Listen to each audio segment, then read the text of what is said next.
पिछले टर्न पर आप लोगों ने समावयवता की परिभाषा पढ़ी, जिसमें मैंने आपको बताया था कि ऐसे सभी यौगिक या ऐसे यौगिक जिनके अणुसूत्र समान होते हैं परंतु उनके भौतिक और रासायनिक गुण भिन्न भिन्न होते हैं, उन्हें क्या कहते हैं? समावयवी यौगिक कहते हैं। और उनके इस घटना को समावयवता कहते हैं। मैंने पिछले टर्न पर आपको समावयवता के प्रकार बताए थे कि दो प्रकार की समावयवताएं होती हैं। एक होती है संरचनात्मक समावयवता और दूसरी होती है आपकी त्रिविम समावयवता। संरचनात्मक समावयवता में मैंने आपको उसके 3 प्रकार पढ़ा दिए हैं। एक मैंने बताया है श्रृंखला समावयवता, दूसरा मैंने बताया है स्थान समावयवता और तीसरा मैंने आपको बताया है क्रियात्मक समूह समावयवता। आज चौथी समावयवता है जिसको हम कहते हैं मेटामेरिज्म या मध्यावयवता। यह विशेष प्रकार की समावयवता है। इसमें आप लोग लिखना स्टार्ट करिए, मैं बोल देता हूं। यह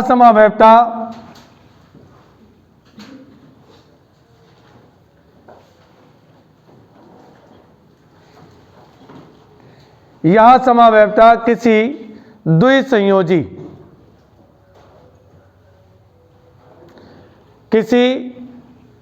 द्विसंयोजी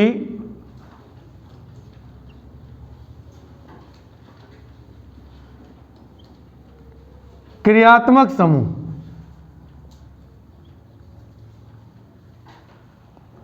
द्विसंयोजी क्रियात्मक समूह जैसे ईथर,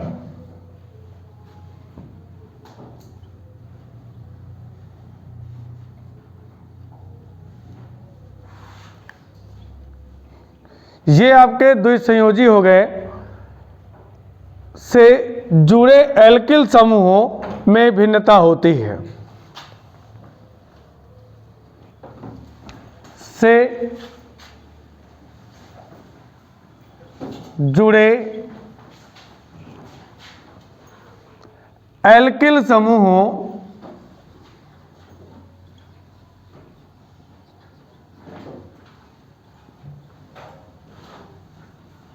में भिन्नता होती है।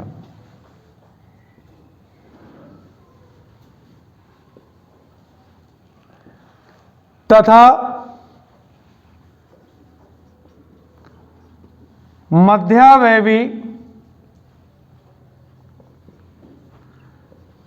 के अणुसूत्र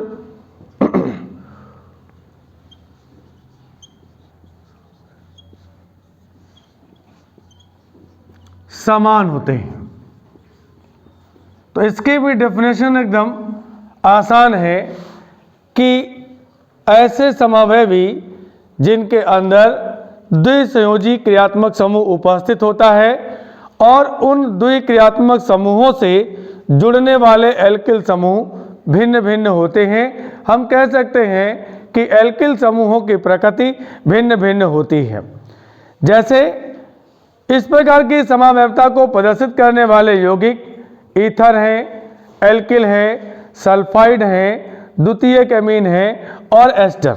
ये सभी यौगिक क्या कर सकते हैं? समावयवता को प्रदर्शित कर सकते हैं। तो यहाँ पर एक नोट कर लेंगे यहाँ से कि मध्यावयवता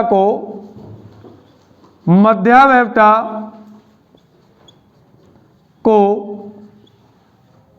ether, sulphide, secondary amine, ester आदि कंपाउंड आदि यौगिक प्रदर्शित करते हैं।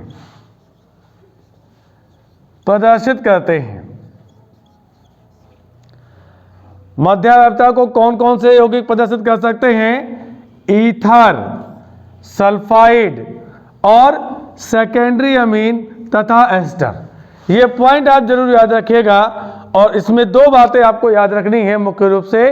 पहली बात क्या है कि द्विसंयोजी क्रियात्मक समूह। कौन सी चीज? द्विसंयोजी क्रियात्मक समूह। द्विसंयोजी का मतलब ऐसा क्रियात्मक समूह जिसकी दो संयोजकताएं कैसी होती हैं? स्वतंत्र होती हैं। जैसे यहाँ पर ऑक्सीजन में देखते हैं तो यहाँ पर एक वैलेंसी और एक दूसरी वैलेंसी। सल्फाइड में देखते हैं एक वैलेंसी ये और एक वैलेंसी ये। सेकेंडरी एमीन में देखते हैं तो दोनों वैलेंसी यहाँ पे फ्री हैं। क्योंकि दो वैलेंसी फ्री हैं इसका मतलब इनसे दो प्रकार के एल्किल ग्रुप जुड़ सकते हैं। एल्किल ग्रुप वो समान भी हो सकते हैं और असमान भी हो सकते हैं।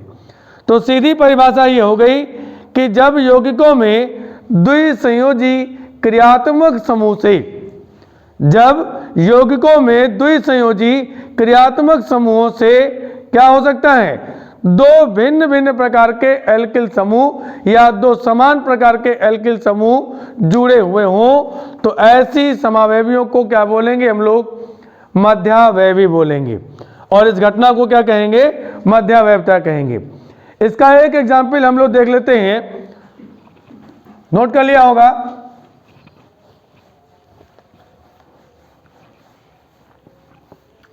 For example diethyl ether और N propyl ether,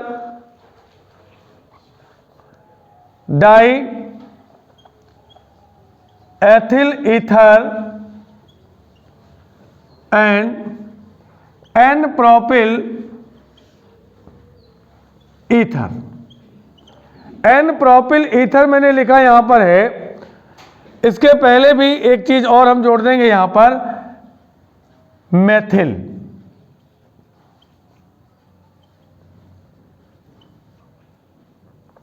methyl n propyl ether में मध्यावयवता को निम्नलिखित प्रकार से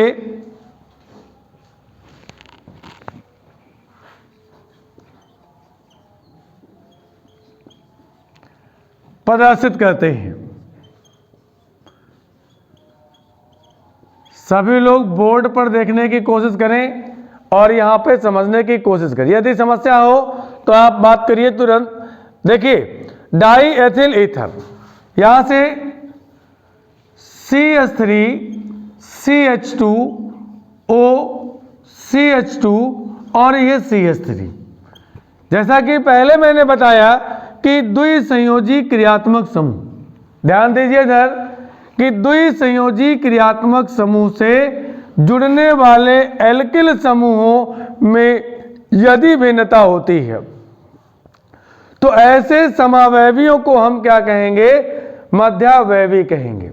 सीधी सी एक लाइन हमको याद रखनी है कि जब द्विसंयोजी परमाणु से या जब द्विसंयोजी क्रियात्मक समूह से जुड़ने वाले एल्किल समूहों में भिन्नता होती है तो ऐसे यौगिकों को हम क्या कहते हैं? मध्यावयवी कहते हैं।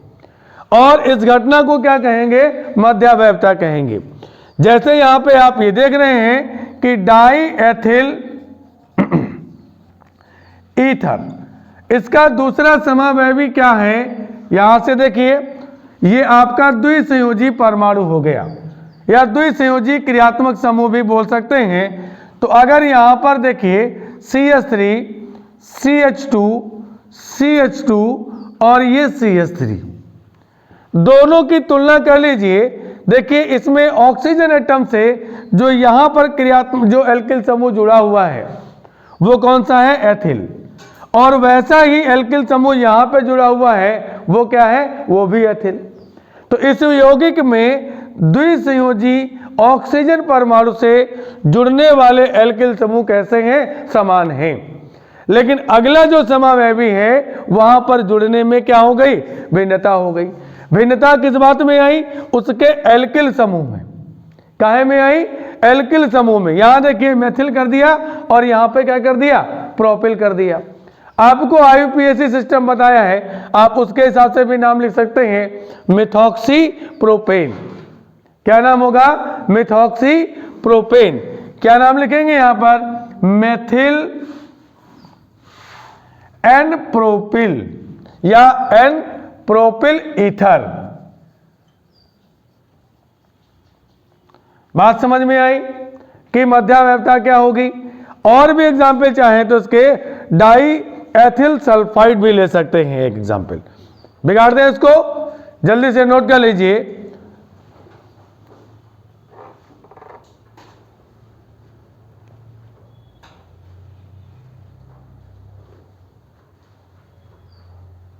नोट हो गया। देखिए एक और एग्जाम्पल लेते हैं, डाई एथिल सल्फाइड और methyl n propyl sulphide. Di ethyl sulphide तथा मेथिल एन प्रोपिल सल्फाइड में भी निम्नलिखित प्रकार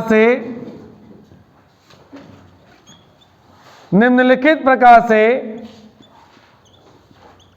मध्यावैवता को प्रदर्शित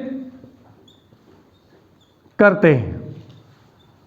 अब अंदाजा आपको लग गया होगा कि क्या करेंगे यहां से, कि देखिए पहला समावयवी आपका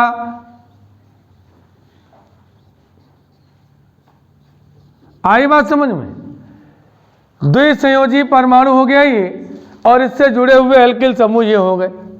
और इन एल्किल बाकी किसी में कोई परिवर्तन नहीं होना है, केवल परिवर्तन किसमें होना है, इन एल्किल समूहों के जुड़ने के तरीके में। जैसे यहां से आपने S और ये CH3 कर दिया, दूसरा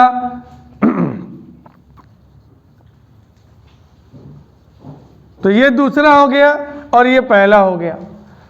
ठीक, आपने देख लिया यहां पर कि सल्फाइड से एक एल्किल समूह जो जुड़ा हुआ है वो मेथिल, और एक दूसरा एल्किल समूह जुड़ा हुआ है वो कैसा है, वो प्रोपिल है। तो पहले और दूसरे वाले समावयवी में अगर आप तुलना करते हैं तो क्रियात्मक समूह में कोई परिवर्तन नहीं होता है। परिवर्तन किस बात में होता है कि जो इससे एल्किल समूह जुड़े हुए हैं उनके जुड़ने के तरीके में। अर्थात क्या परिभाषा हो गई कि द्विसंयोजी क्रियात्मक समूह या द्विसंयोजी परमाणु से जुड़े हुए एल्किल समूहों में जब भिन्नता होती है तो ऐसे समावयवियों को क्या कहते हैं, हम लोग मध्यावयवी कहते हैं। क्या बोलेंगे, मध्यावयवी कहेंगे, और इस घटना को क्या बोलेंगे, मध्यावैवता कहते हैं। नोट कर लीजिए जल्दी से ये।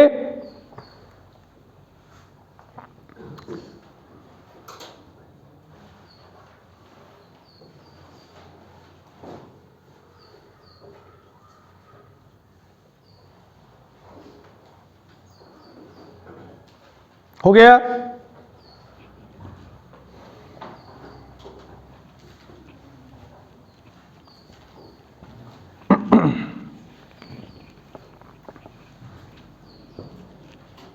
बिगाड़ दें इसको।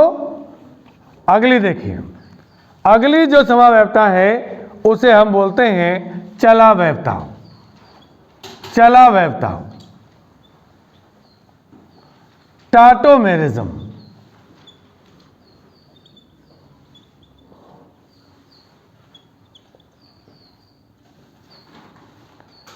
टाटोमेरिज्म, टाटोमेरिज्म में देखिए कि यह एक विशेष प्रकार की क्रियात्मक समूह समावैवता होती है।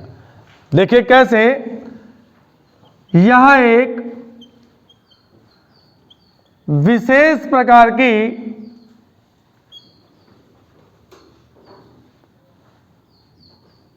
क्रियात्मक समूह समावैवता होती है।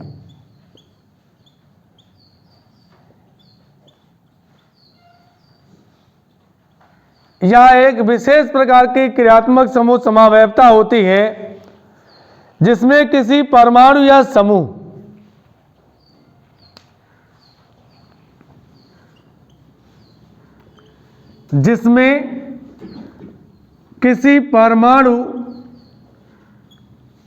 या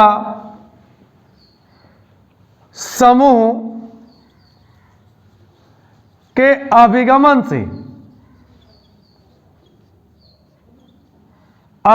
से एक यौगिक या एक क्रियात्मक समूह दूसरे क्रियात्मक समूह में परिवर्तित हो जाता है।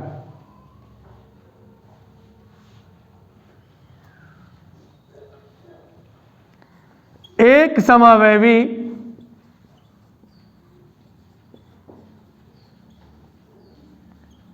दूसरे समावयवी में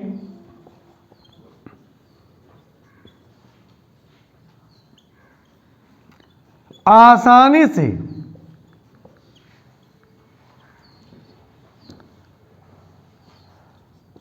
परिवर्तित हो जाता है।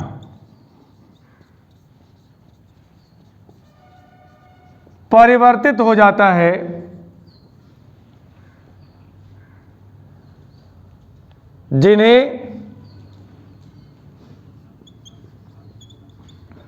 चलावयवी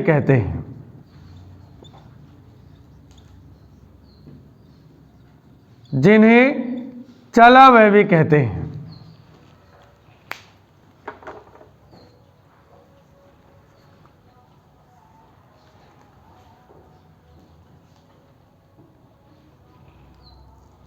नोट कर लिया।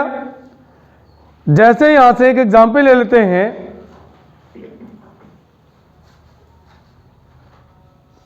बिगाड़ दे इसको।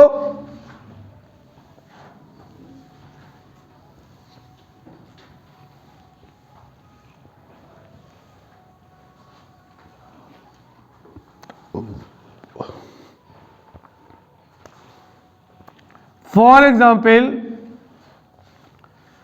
एथिल एसीटो एसीटेट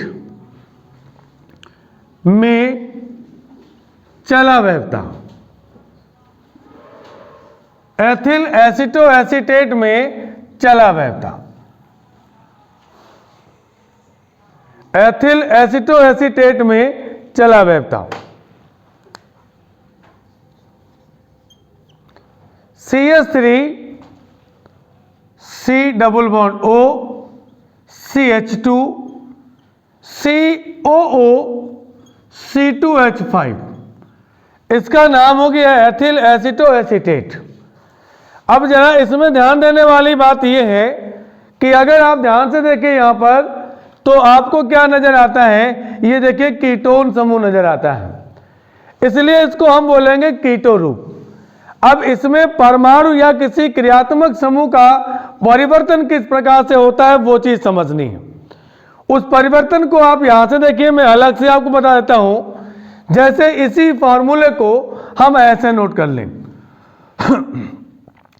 अभी आप लोग नोट नहीं करिएगा, पहले समझ लीजिए। इस कार्बन पर दोनों H एटम को हम इस प्रकार से लिख लें।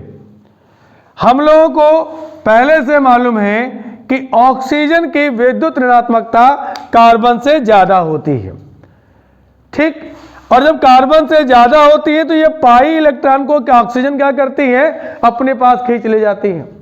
जब ये पाई इलेक्ट्रॉन को खींच ले जाएगी यहां पे, तो इसके ऊपर क्या आ जाएगा, नेगेटिव चार्ज आ जाएगा, और इस कार्बन के ऊपर क्या आ जाएगा, पॉजिटिव चार्ज।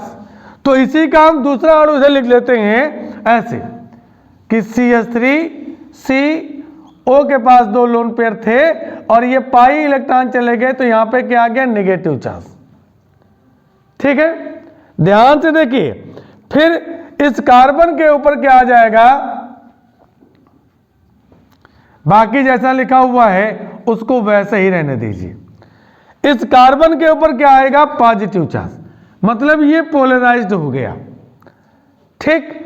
अब यहां से या तो ये वाला हाइड्रोजन या तो ये वाला हाइड्रोजन क्या करेंगे, ये अपने इलेक्ट्रॉन इस बॉन्ड को दे देंगे, और जब इस बॉन्ड को यहां से मैं दिखाता हूं कि अपने इलेक्ट्रॉन इस बॉन्ड को दे देंगे, और जब इस बॉन्ड को दे देंगे तो यहां पे क्या आ जाएगा, डबल बॉन्ड। चलिए मैं दिखा देता हूं ऐसे, ये जब ये इलेक्ट्रॉन इसको दे देगा तो यहां क्या आ जाएगा, डबल बॉन्ड, और जब डबल बॉन्ड आ जाएगा तो इस पे क्या हो जाएगा, पॉजिटिव चार्ज आ जाएगा। इलेक्ट्रॉन यहां पे आ गए हैं इसलिए ये वाला चार्ज तो खत्म हो जाएगा। अभी आपके पास में ये देखिए नेगेटिव चार्ज और ये क्या है, पॉजिटिव चार्ज, तो तुरंत ये हाइड्रोजन कहां पे अटैच हो जाएगा, यहां पर, और जब ये यहां पर अटैच हो जाएगा तो ये क्या कर जाएगा, ये पूरा का पूरा H यहां पे सबमिट हो जाएगा।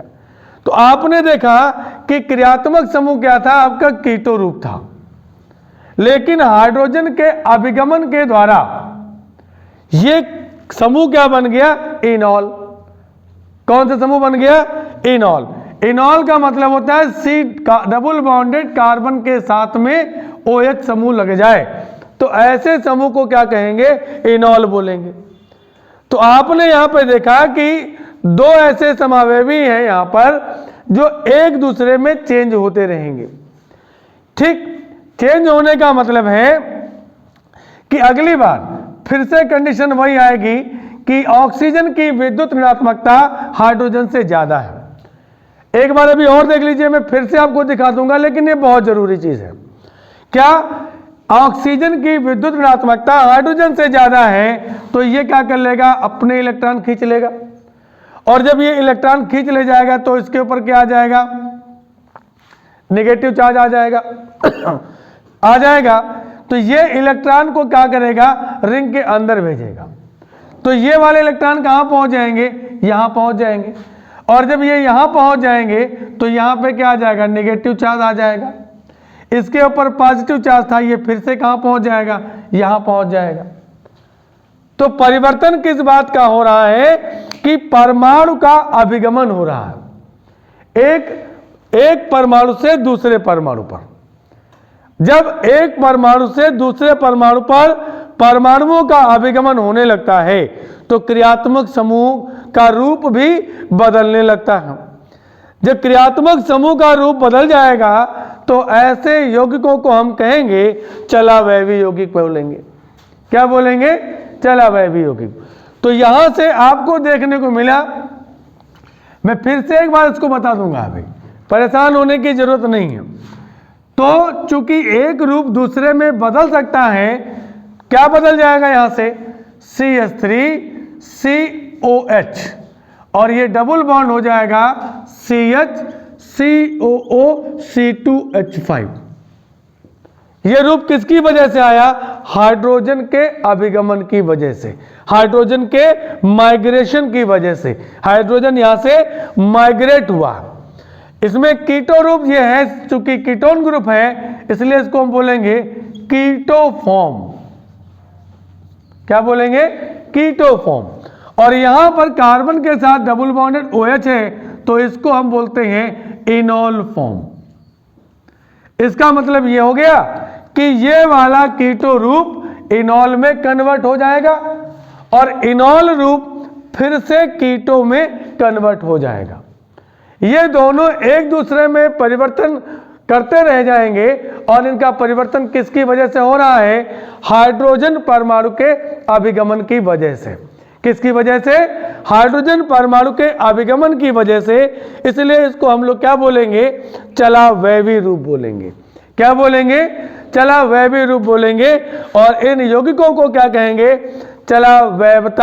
चलावैवी यौगिक बोलेंगे, और घटना को क्या बोलेंगे, चलावैवता बोलेंगे। अगर एक बार में समझ में नहीं आया है तो दोबारा मैं बता दूं, कहो तो यहां से दोबारा बता दूं। चलिए देख लीजिए, मैंने यही रूप ले लिया यहां से कि CH3 C double bond O। मैंने बहुत बार आपको बताया है कि ऑक्सीजन के ऊपर क्या रखेंगे, लोन पेयर रहते हैं। कितने रहते हैं, 2 लोन पेयर रहते हैं। लोन पेयर तो आप सब लोग जानते हैं, मैंने खूब बताया आपको लोन पेयर क्या होते हैं। फिर ये देखिए, कोई समस्या यहां पर नहीं होनी। ये पाई इलेक्ट्रॉन ऑक्सीजन अपनी तरफ खींच लेगा, तो अगला वाला हम ऐसे बना लें। कैसे? CH3C, ये देखिए जब पाई इलेक्ट्रॉन यहां पे गए तो इस पे क्या आ जाएगा? Negative charge. इस पे क्या आ जाएगा? Positive charge. यहां पे कमी हुई, ये अनस्टेबल हो गया। फिर ये इलेक्ट्रॉन कहां पहुंच जाएंगे? यहां। अगर ये इलेक्ट्रॉन यहां पहुंच गए तो ये पॉजिटिव चार्ज क्या हो जाएगा? समाप्त हो जाएगा। और पॉजिटिव चार्ज समाप्त हो गया तो ये प्रोटॉन कैसा रह जाएगा? ये प्रोटॉन के रूप में हो जाएगा। बाकी कार्बन यहां से ऐसे H आपका यहां जाके जरा इनको मना करो, H यहां, बाकी COO-C2H5, COO-C2H5। ठीक। अब जैसे ही आप देखोगे ये नेगेटिव चार्ज है, ये तुरंत इसके ऊपर आक्रमण कर देगा। कहां पहुंच जाएगा? ये सीधे इसके ऊपर आ जाएगा। और इसके ऊपर आ जाने का मतलब है कि इसके दोनों इलेक्ट्रॉन को ये क्या कर जाएगा? खत्म कर देगा, बॉन्डिंग कर लेगा उसके साथ में। और क्या रूप बन गया? एनॉल रूप बन गया। यहां पे क्या रूप था? कीटो, और यहां पे क्या रूप हो गया? एनॉल। ठीक। फिर से वही कंडीशन कि ये इनके इलेक्ट्रॉन को यहां वापस कर दे तो ये फिर से क्या बन जाएगा? प्रोटॉन। और जब यहां इलेक्ट्रॉन दे देगा तो यहां पे क्या आ जाएगा? यहां पर लोन पेयर फिर से आ जाएगा, नेगेटिव चार्ज बन जाएगा। ये फिर कहां पहुंच जाएंगे? यहां। तो ये इलेक्ट्रॉन कहां पहुंच जाएंगे? यहां पे नेगेटिव चार्ज आ जाएगा तो ये हाइड्रोजन फिर से यहां पे अटैक कर देगा, तो ये वाला रूप बन जाएगा। मतलब केवल हाइड्रोजन परमाणु का अभिगमन, इसका माइग्रेशन क्या कर देता है? क्रियात्मक समूह का रूप बदल देता है। और क्रियात्मक समूह का रूप बदल दिया इसने, तो इसका मतलब क्या हो गया? ये एक दूसरे के क्या है? चलावैवी हैं। क्या हो जाएंगे? एक दूसरे के चलावैवी हो जाएंगे। मुझे उम्मीद है कि आप लोगों को चलावैवता समझ में आ गई होगी। कई बार आप लोग रिएक्शन पढ़ेंगे, जैसे एल्डिहाइड कीटोन कार्बोक्सिलिक एसिड में, वहां पर कई बार अभिक्रियाओं में आपसे कहा जाएगा कि इसका समावैवीकरण हो गया। इनॉल फॉर्म होगी, समावैवीकरण कर देंगे, एल्डिहाइड बदल जाएगा। इसका मतलब वहां पर भी आपको चलावैवता ही करनी होगी। किसके कारण होती है? किसी परमाणु या समूह के एक परमाणु से दूसरे परमाणु पर अभिगमन के कारण। कौन सी समावैवता उत्पन्न होती है? चलावैवता। चलावैवता एक प्रकार की क्रियात्मक समूह समावैवता ही है। ठीक है, नोट कर लीजिए एग्जाम्पल, जिसको नोट करना।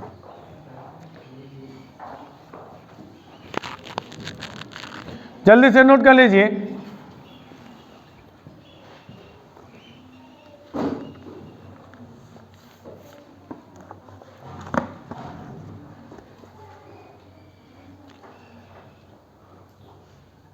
नोट हो गया। अब देखिए, आज मैंने आपको दो समावैवताएं पढ़ा दी हैं। एक मध्यावैवता पढ़ा दी, वो भी आपको याद हो गई होगी, और दूसरी मैंने आपको क्या पढ़ा दी है? यहाँ पर चलावैवता। ये दोनों समावैवताएं आपकी क्लियर हो चुकी हैं। अब यहां से संरचनात्मक समावैवता समाप्त होती है। अगली जो स्टार्ट होनी है वो समावैवता कौन सी होगी? त्रिविम समावैवता, जिसमें अणुसूत्र भी समान होगा, संरचना सूत्र भी समान होगा, लेकिन आकाशीय व्यवस्था जो परमाणुओं की होगी, जो क्रियात्मक समूहों की होगी या जो समूहों की होगी, वो भिन्न भिन्न होगी। उनको हम क्या कहेंगे? त्रिविम समावैवी। आप लोग भी एब्सेंट कम से कम करिए। ठीक, कम से कम एब्सेंट करेंगे तो आपको पूरी बातें ये अच्छे से समझ में भी आएंगी। उसके बाद में आप उसको अच्छे से नोट्स बना लेंगे अपनी कॉपी के ऊपर। और आप सभी लोग हमारे चैनल पर लगातार बने रहिए। हम अब आप लोगों को सारे चैप्टर वाइज प्रत्येक चैप्टर के लेक्चर्स को अपलोड करते रहेंगे।